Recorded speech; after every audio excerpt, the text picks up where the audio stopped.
kita jaga ini ikan sampai siap dirilis itu benar-benar kita jaga banget baik-baik. Jadi di situ sebenarnya. Jadi bukan ikannya yang dihargain mahal, bukan. Yang teman-teman bayar mahal itu adalah kerja kita para breeder, kerja kita para keeper untuk memberikan yang terbaik juga buat kalian begitu.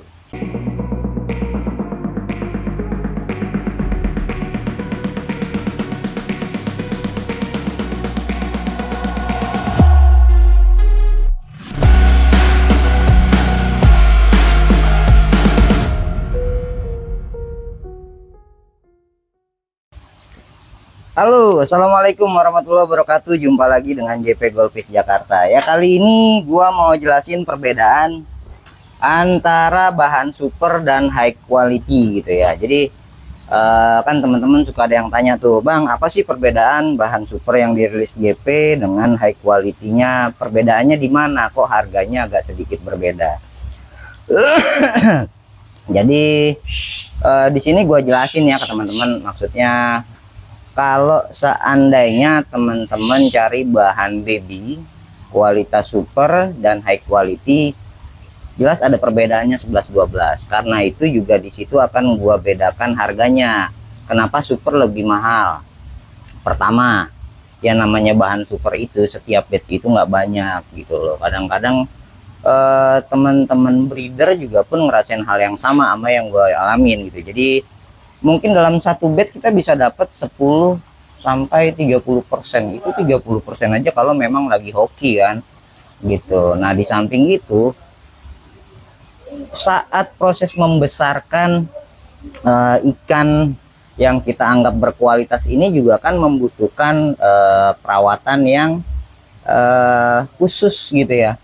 Walaupun nggak beda jauh dengan yang lainnya. Misalnya di sini kan semua ikan dirawat sama lah, dikasih pakannya sama gitu ya. Cuma perbedaannya mungkin merawat ikan yang benar-benar rapih dari kecil itu kan kita butuh kehati-hatian yang lebih. Misalnya gini, ini ada contoh oranda gitu kan. Oranda ini kan ada dorsal ya kan, ada ekor, ada anal gitu. Nah, cara kita mensortir, cara kita memegang, cara kita untuk memindahkan si ikan ini juga sangat hati-hati. Karena apa? Kita jaga-jaga banget mengenai pin dari si oranda ini biar nggak rusak. Misal kita pegang nggak sembarangan kan, jadinya kita hati-hati. Terus nyerok juga. Karena apa? Ketika kita mindahin misalnya dari tank 1 saya gitu ya di GP nih, kita lagi sortir, kita pindahin dari tank 1 ke tank yang lainnya pada saat misalnya maintenance, pergantian air gitu, atau pencucian akuarium.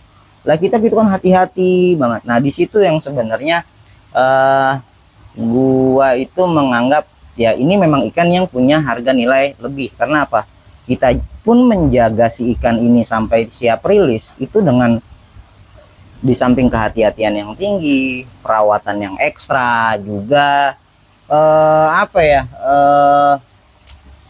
Pokoknya intinya kita benar-benar jaga ikan ini dengan bukan cuma dengan kehati-hatian, tapi baik waktu, tenaga, pemikiran, segala macamnya kita curahin di situ biar tuh ikan sampai dirilis itu dalam keadaan tetap rapih gitu, sampai bisa diadopsi sama teman-teman groomer, sama teman-teman buyer gitu, sama-sama penghobis pecinta maskoki itu. Kita jaga ini ikan sampai siap dirilis itu benar-benar kita jaga banget baik-baik. Jadi di situ sebenarnya. Jadi bukan ikannya yang dihargain mahal, bukan.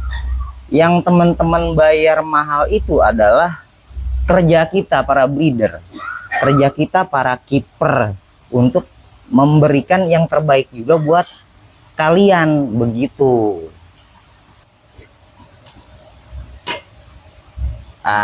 Kalau tadi kan bahas kita nggak ada kopinya, sekarang kita ngopi dulu lagi nih. Kebetulan masih hangat, baru dibikinin barusan. Mantap coy. Nah, terus kita bahas selanjutnya mengenai bahan super dan high quality. Jadi ada brother JP yang menanyakan, Bang, apa sih bedanya antara bahan super dengan high quality? Nah, Sebenarnya bahan yang dirilis JP ikan yang berkualitasnya ada dua kategori, yaitu super dan high quality. Nah, bedanya apa? Di kita itu rilis bahan super, artinya bahan yang tingkat kerapihannya itu benar-benar hampir keseluruhan itu kita bilang rapi lah. Kalau untuk dibilang sempurna agak sulit ya, karena nggak ada segala sesuatu yang sempurna terkecuali yang di atas gitu. Terus saya sendiri selama jadi breeder, untuk mendapatkan ikan yang benar-benar sempurna itu, ini sepanjang perjalanan 5 tahun kita breeding, susahnya minta ampun. Jadi istilahnya apa ya, barang super itu barang yang bisa dibilang langka lah. Jadi dari kecil bentuknya, strukturnya, anatominya, karakternya, warnanya, segala macam itu memang sudah benar-benar enak dilihat. Jadi begitu kita lihat pertama aja first impression tuh kita langsung ini ikan bagus, ini ikan mewah, bahasanya begitu ya. Masalah sempurna atau tidak, balik lagi, namanya makhluk hidup itu pasti walaupun sedikit pasti ada kekurangan.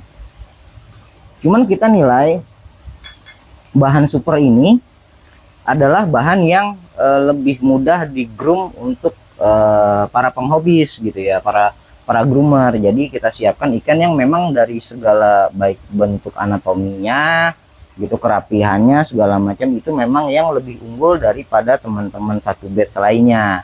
Nah, untuk yang kedua itu kita ada high quality. Nah, sebenarnya high quality ini adalah balik lagi namanya high quality, kualitas tinggi. Nah, berarti ikan ini memang ya ikan bagus gitu. Cuman dari keseluruhan mungkin hanya ada kekurangannya sedikit. Misal jadi saya jelaskan dari strukturnya itu, misalnya belum terlalu bulky gitu, kepalanya belum ada bakat jenong besar gitu, masih istilahnya masih standar biasa. Atau misalnya ekornya agak jingget tipis banget misalnya gitu, atau misalnya di oranda ekornya agak masuk sedikit tapi nggak ngelipet, nggak rusak gitu ya.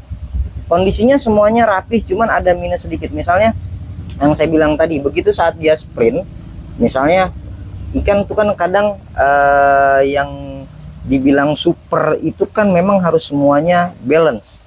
Nah, kalau di high quality mungkin ada kekurangannya sedikit. Misalnya ekornya pada saat dia sprint geraknya cepat, itu misalnya ekornya agak masuk gitu, yang sebelah kanan, tapi dia masih tetap rapi, dudukannya benar, pangkalnya benar, pin-pinnya benar. Nah, itu kita masukin kategori ke high quality begitu. Contoh lagi misalnya rancu. Nah, ini bahan rapi, kepala bagus gitu kan, kurvanya mulus, warnanya juga patternnya bagus, tapi ada minusnya sedikit, dia di bagian pin anal dia agak jauh gitu. Saya masukin ke kategori high quality. Kenapa? Untuk grooming ikan ini butuh effort yang agak lebih ketimbang bahan super yang kita rilis gitu. Kalau bahan super, dudukan analnya mungkin dia agak lebih dekat ke ekor, jadi ketika di grooming ikan semakin bulat dia udah langsung masuk tuh analnya. Nah, kalau high quality yang kayak gini yang saya bilang agak jauh, nah teman-teman harus benar-benar bisa groom itu maksimal biar perutnya itu ngedorong ke belakang gitu kan, perutnya itu lebih ngisi, lebih bulat, jadi si anal itu masuk ke dalam ekor. Berarti butuh perjuangan lebih ketimbang bahan super yang di groom. Sebenarnya di situ bedanya. Dan nggak sedikit juga bahan high Q yang kita rilis itu juga alhamdulillah di beberapa kontes ya, di setiap kontes itu baik offline atau online banyak juga kok yang masuk dan bisa dapat juara gitu ya. Juaranya juga nggak harus angka besar, kadang ada juga banyak yang masuk ke angka kecil begitu. Jadi balik lagi di JP, ikan yang berkualitas yang dirilis itu ada dua. Pertama super dan kedua high quality. Kenapa ikan yang super itu harganya lebih mahal? Ya tadi yang udah saya jelaskan, karena memang untuk mendapatkan ikan yang benar-benar rapi, punya struktur yang bagus, color yang bagus, ya itu nggak banyak dalam satu batch. Karena di Mas Koki, teman-teman mungkin kalau sesama breeder akan ngerti, untuk dapetin ikan show ya, kalau di kita super, wah itu jumlahnya persentasenya itu jauh dari yang kita bilang IQ atau pensi. Nih Haikyuu sama pensi ini lebih banyak jumlahnya gitu, karena ikan yang benar-benar rapih itu ya balik lagi namanya ikan super itu ya langka gitu. Jadi memang mau tidak mau ketika kalian minta ikan bahan yang kualitasnya super dari kita, kalian juga harus mengeluarkan budget yang lebih begitu. Nah sekarang waktunya kita mau tunjukin ke teman-teman, karena dari Brother JP juga ada yang minta spill bang, spillin dong gitu bahan baby rancu kategori show atau super gitu, dan yang high quality itu yang seperti apa begitu. Ini langsung aja gua liatin ke teman-teman, jadi nanti teman-teman bisa langsung lihat aja ya di apa di PT ini. Jadi sambil gua jelaskan seperti apa kriteria bahan show yang dirilis JP dalam kategori jenis rancu. Nah di rancu ini pertama yang perlu kita bahas adalah dari anatomi. Kalau rancu itu kan yang dinilai itu bentuk badan si rancu, dari bentuk kepala, badan sampai di ekor itu pertama simetris gitu ya. Untuk kepalanya ya bisa dibilang menarik lah gitu ya. Apalagi yang punya kepala itu jambulnya bagus gitu kan, itu akan punya nilai lebih gitu. Terus dari badan misalnya kurvanya itu benar-benar kalau bisa, kalau untuk yang bahan super itu sudah jelas mulus rapi gitu tanpa geradak. Nah ketika ada geradakan sedikit yang bisa kita tolerir, yang nantinya juga akan bisa nutup, itu kita masukin ke high quality. Tapi kalau yang benar-benar dari kecil itu memang mulus gitu, nah itu kita masukin ke bahan super. Bahan super sendiri didukung dengan yang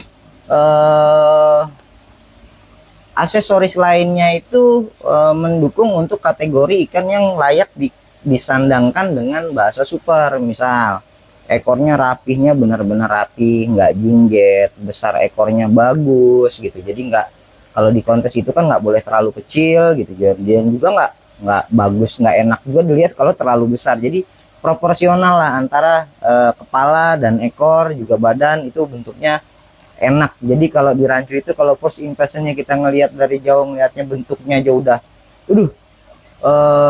kompak bagus, apalagi punya pattern yang bagus gitu kan, itu pasti kalau di ajang kontes sendiri itu pasti punya nilai yang lebih lah begitu.